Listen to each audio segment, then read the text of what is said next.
તરસમિયા આવાસ યોજનામાં ચોરાણું ભાડું હતું ને દિવસ 7માં આવાસો ખાલી કરવાની નોટિસ ફટકારાઈ। મહાનગરપાલિકાના ટાઉન પ્લાનિંગ વિભાગ દ્વારા તરસમિયા રોડ ઉપર આવેલા મહાદેવનગરની સામેના પ્રધાનમંત્રી આવાસ યોજનામાં તપાસ હાથ ધરવામાં આવી હતી, જેમાં કુલ 94 ભાડું હતું હોવાનું તપાસમાં સામે આવ્યું હતું, જેના અનુસંધાને ટાઉન પ્લાનિંગના અધિકારીઓ દ્વારા મકાન માલિકોને આવાસો દિવસ 7માં ખાલી કરવા નોટિસ ફટકારવામાં આવી હતી।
प्रधानमंत्री आवास योजना तरसमिया रोड पर आवासना मकान में चेकिंग हाथ धरवामां आव्युं। शुं कहेशो?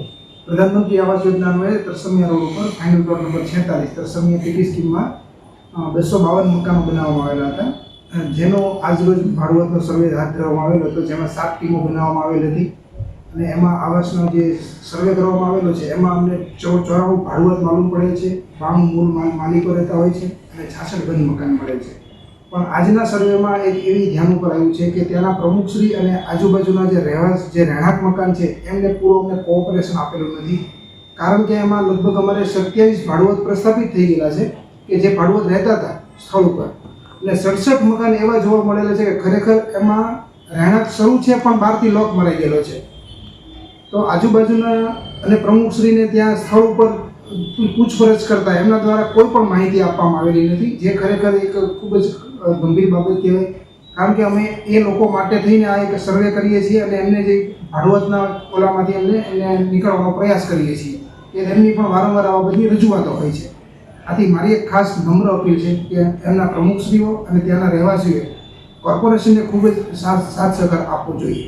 આમાં જે પ્રમુખની વાત કરો છો, પ્રમુખ જ આમાં સંડોવાયેલા હોય છે એવી કોર્પોરેશન કંઈ જાણકારી છે? એવી કોઈ માહિતી નથી, પણ આજે અમે સખત એમાં નોટિસમાં પણ અમે આજે નોટિસની બજવણી કરી છે। એમાં સ્પષ્ટ શબ્દોમાં લખ્યું છે કે જે પ્રમુખશ્રીએ અમને બાંહેધરી પણ આપવાની છે કે મકાન ખાલી થઈ ગયું હોય તો એની બાંહેધરી આપવાની છે, એ પ્રમુખશ્રીનો એનઓસી આવે છે।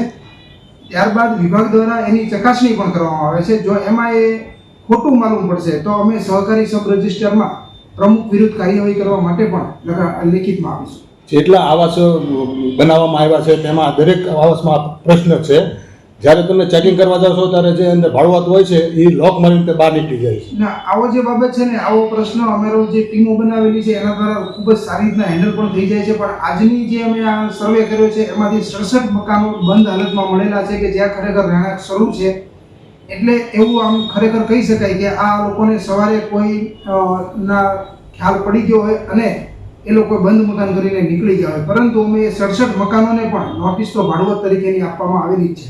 લોક માર્યા હોય એની ઉપર કોર્પોરેશન સીલ કેમ નથી મારી દીધી?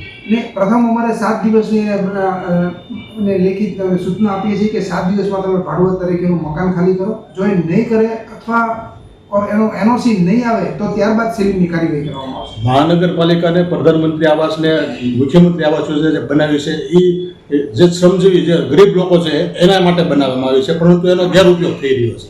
હાલમાં જ અમે જે આ સર્વે કરીએ છીએ એમાંથી અમે અગાઉ જે સર્વે કર્યા છે એમાંથી અમે ફાઇનલ પ્લોટ નંબર 29માં 46 સીલ માર્યા છે, ત્યારબાદ ફાઇનલ પ્લોટ નંબર 30માં 26 સીલ મારેલા છે અને બાકીની જે હમણાં જ રિસન્ટલી સર્વે કર્યો એમાં એમને 7 દિવસની મુદત આપી છે, એ ટૂંક સમયમાં મુદત પતી જશે ત્યારબાદ સીલની કાર્યવાહી પણ હાથ ધરવામાં આવશે અને આની ઉપર એક માન્ય કમિશનર સાહેબે હુકમ પણ કરેલો છે કે પ્રથમ વખત ભાડુઆત પ્રસ્થાપિત થાય તો એને પાસેથી 5,000 રૂપિયાનો દંડ લઈએ છીએ. સીલિંગ કાર્યવાહી કરવામાં આવે છે તો એની પાસેથી 10,000નો દંડ લેવામાં આવે છે. આવી જ રીતના જો 3 વખત પકડવામાં આવશે એટલે એ લોકોને તો ત્યારબાદ મકાન રદ કરવા સુધીની કાર્યવાહી કરવામાં આવશે. અત્યાર સુધીમાં કોઈ મકાન રદ કરવામાં આવ્યા છે? મકાન કોઈ અત્યાર સુધીમાં રદ નથી કરવામાં આવ્યું, પણ હાલમાં જ આ માન્ય કમિશનર સાહેબે એક હુકમ કરેલો છે એ મુજબથી ચોક્કસપણે આગળના સમયમાં મકાન રદ કરવામાં આવશે.